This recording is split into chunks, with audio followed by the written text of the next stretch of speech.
Film dibuka dengan memperlihatkan aksi kejar-kejaran dan tembak-tembakan antara pihak kepolisian dengan seorang mafia. Namun dengan mudah para polisi dapat mengendalikan situasi serta menangkap mafia tersebut hidup-hidup.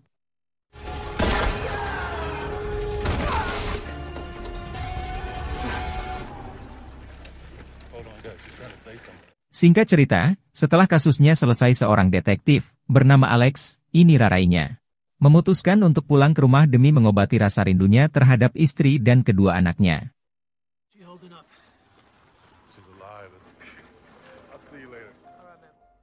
Sesampainya di rumah, dia langsung disambut oleh sang istri dengan sebuah kabar gembira terkait kehamilannya. Mendengar hal tersebut dia pun bahagia bukan main dan langsung bertingkah layaknya seorang anak kecil.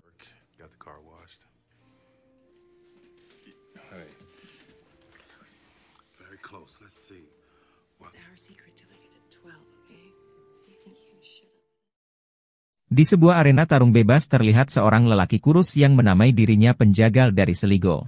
Ini bebengusnya. Tengah mendaftarkan diri untuk mengikuti tarung bebas tersebut. Meski awalnya dia ditolak oleh sang pemilik arena, namun dengan tekad yang kuat serta sogokan yang lumayan besar, si penjagal pun akhirnya diterima dan akan bermain di match selanjutnya.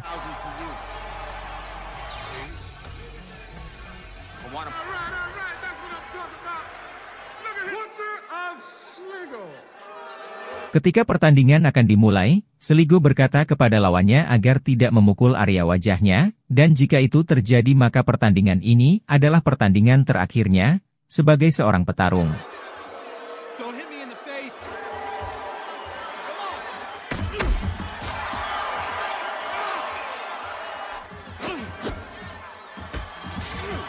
Di tengah pertarungan, pihak lawan secara sengaja memukul wajah Sligo, sehingga membuatnya murka.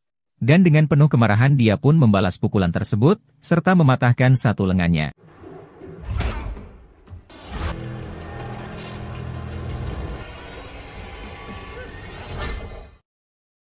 Malam harinya Sligo diajak oleh seorang saudagar Cina ke rumahnya. Dengan harapan Sligo dapat memberikannya sebuah servis yang luar biasa. Namun siapa sangka ternyata Sligo mempunyai niatan terselubung terhadap wanita tersebut. Dan setelah wanita itu lengah Sligo langsung menyuntikkan sebuah cairan berwarna hijau untuk membuatnya tetap sadar.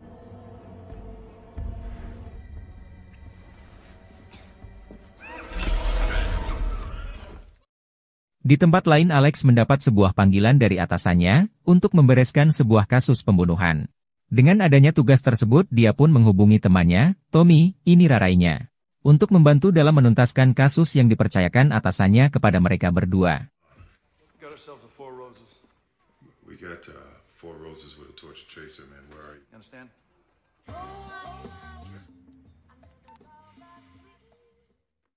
Meskipun Tommy sedang sibuk dengan urusannya, tetapi demi Alex dia pun terpaksa meninggalkan kegiatannya. Karena Alex merupakan sahabat sekaligus orang paling penting dalam hidupnya.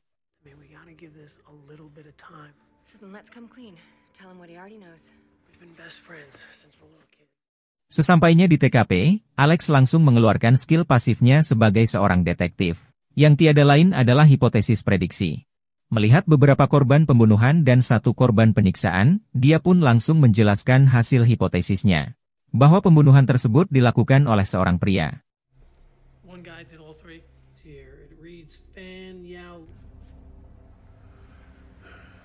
Setelah melihat korban perempuan di lantai atas, Alex juga menjelaskan bahwa wanita tersebut tidak menangis, bahkan sampai dia mati. Dan hal tersebut disebabkan karena dia dibius oleh sebuah obat yang bernama obat pemerkosaan, dan untuk menghindari pemeriksaan pria itu membawa sebuah pistol berjenis 360, yang mempunyai ukuran kecil.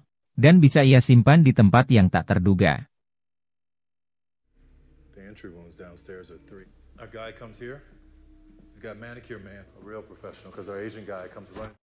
Di TKP mereka juga mendapati sebuah lukisan yang ditinggalkan oleh si pembunuh, serta beberapa barang yang dinyatakan hilang karena diambil oleh pembunuh tersebut.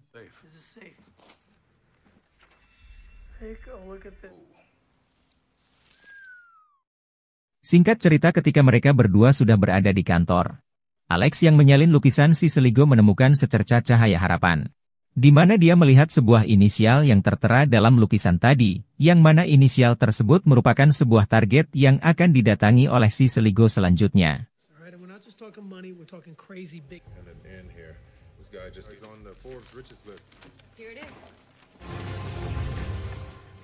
Karena tidak ingin targetnya lepas, Alex dan dua temannya pun langsung pergi ke tempat buruan si Seligo. Dan di sana mereka bekerja sama dengan para penjaga yang notabene merupakan para veteran dari Jerman.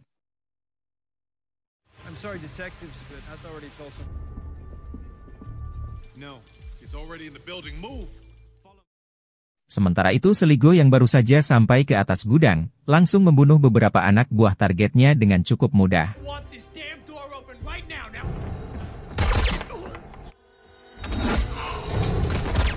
Mengetahui Seligo sudah di dalam, Alex pun segera mencari dan berhasil memojokkan Seligo dengan shotgun miliknya. Namun karena Seligo yang sejatinya merupakan orang cerdas, tentunya dia memiliki rencana cadangan, dengan meledakkan sebuah bom tepat di depan bebenguk si Alex.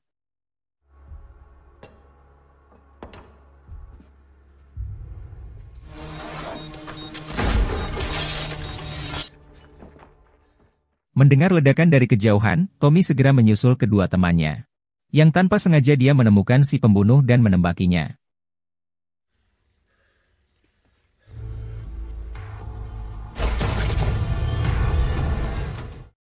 Di kantor mereka pun memperdebatkan tentang siapa dalang di balik ini semua. Hingga pada akhirnya muncullah sebuah kesimpulan terkait seseorang yang bernama Mercier, atau biar lebih mudah kita akan panggil saja Yasir.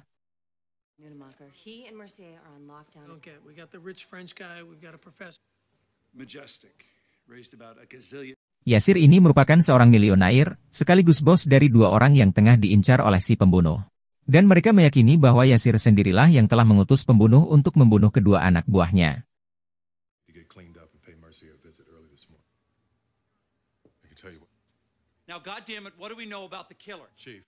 Mendengar hal tersebut, kepala polisi menyangkal bahwa sejatinya Yasir merupakan seorang investor di kotanya. Dan dengan dana jutaan dolar miliknya dapat membangun kembali kota mereka dalam sekejap mata. Ditambah lagi Alex belum menjelaskan tentang spesifikasi dari pembunuh tersebut. Sehingga membuat kepala polisi tidak ingin mengambil resiko.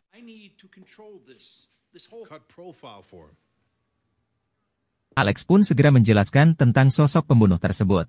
Yang ternyata dia merupakan seorang mantan militer yang gila akan kekerasan, dan merupakan seseorang yang sangat berbahaya.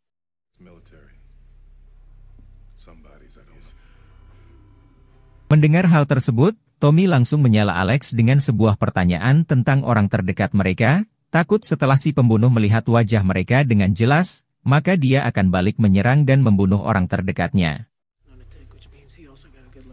Dengan tenang Alex menjawab bahwasannya, si pembunuh merupakan orang yang fokus dan dia tidak akan merubah daftar, meski apapun yang terjadi.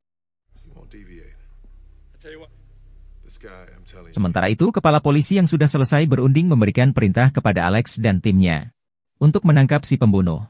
Namun bukan untuk menangkap Yasir, yang mana setelah putusan itu dibuat, Alex dan tim segera pergi ke rumah Yasir untuk mencari informasi.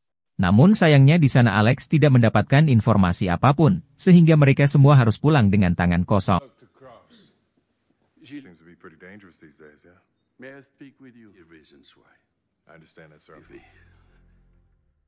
Malam harinya Seligo pergi ke rumah pacar Tommy untuk membunuhnya, yang pada malam itu juga. Setelah targetnya mati, dia lantas menghubungi Alex serta mengirimkan sebuah foto mayat, yang tiada lain adalah pacar Tommy.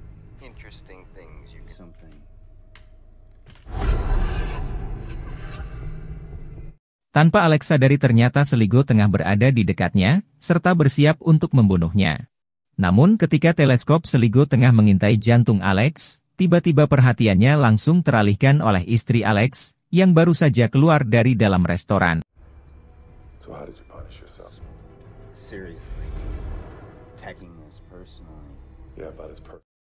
Melihat hal tersebut, Seligo pun menyebutkan pakaian Alex, sehingga dia langsung menyadari bahwa Seligo tengah berada dekat mereka, dan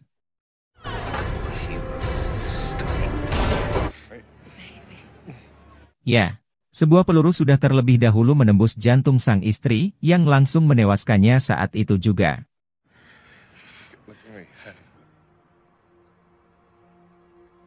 Di dalam gereja sambil berurayan air mata, Alex meminta maaf kepada Tommy, karena dia telah salah menilai sesuatu. Setelah pemakaman dan masa bergabung berakhir, Alex dan Tommy memutuskan untuk melakukan aksi balas dendam. Alex juga mengirim keluarganya ke tempat yang aman. Setelah belajar dari kematian istrinya,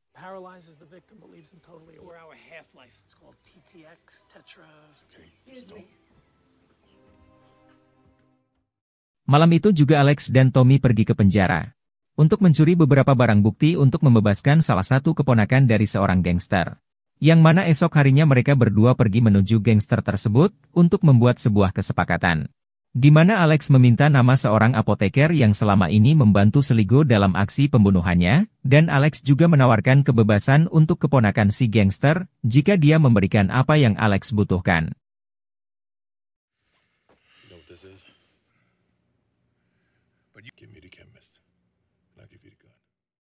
Singkat cerita sampailah Alex ke tempat si apoteker, yang tanpa basa-basi mereka berdua langsung menyiksa orang yang selama ini membantu Seligo.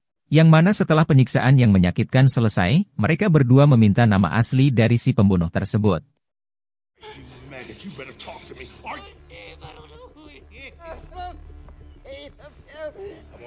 Namun karena si apoteker tersebut tidak mengetahui nama dari kliennya, mereka berdua memaksa si apoteker untuk menunjukkan rekaman CCTV di tempatnya, dan dengan rekaman tersebut mereka berhasil mendapatkan plat nomor si pembunuh.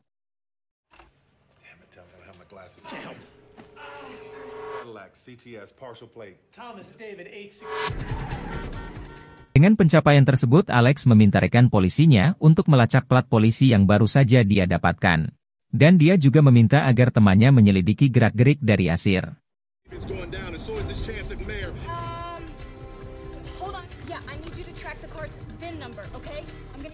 Saat itu juga rekannya memberitahu Alex bahwa Yasir akan memberikan persentasenya di sebuah gedung pengadilan federal di pusat kota.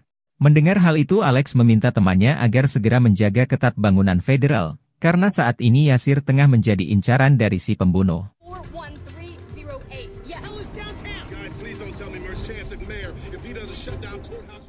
Tak berselang lama, puluhan mobil polisi, para penjinak bom, pasukan pengintai, sebuah helikopter, dan semua unsur kepolisian tengah bersiap siaga untuk menjaga tata tertib dan keamanan dari Yasir.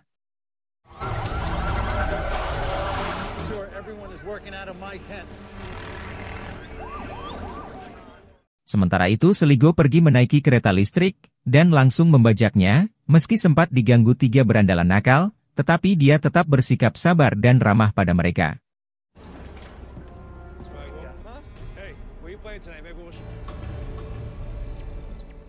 Beberapa menit kemudian ketika Yasir telah datang ke tempat pertemuan, tiba-tiba sebuah roket meluncur ke arah mereka, dan langsung meledakkan tempat tersebut, bersama dengan orang-orang yang berada di sana.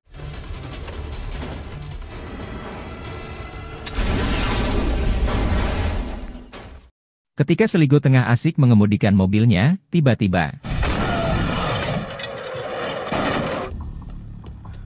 melihat Seligo telah melarikan diri dan kondisi Tommy yang tidak baik-baik saja, dia pun dengan sigap langsung menyusul Seligo memasuki sebuah teater tua, dan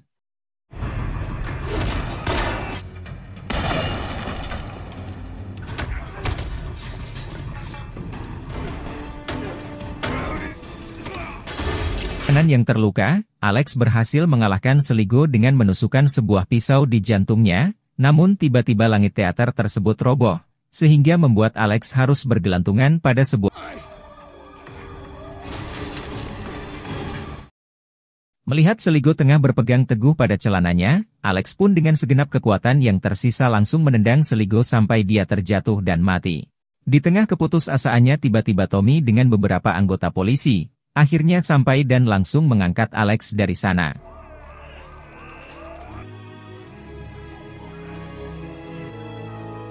Meski pada awalnya saya berpikir bahwa film ini akan tamat sampai di sini, tetapi karena Babangus Alex mengatakan belum, maka kita akan berusaha mencari titik akhir dari film ini.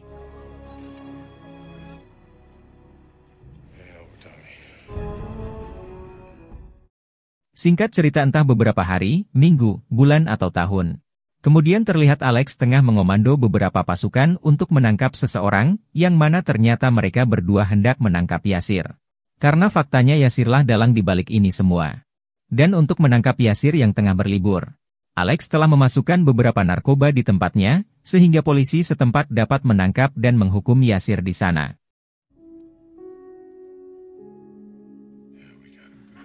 I think your days of underestimate. Do you have any idea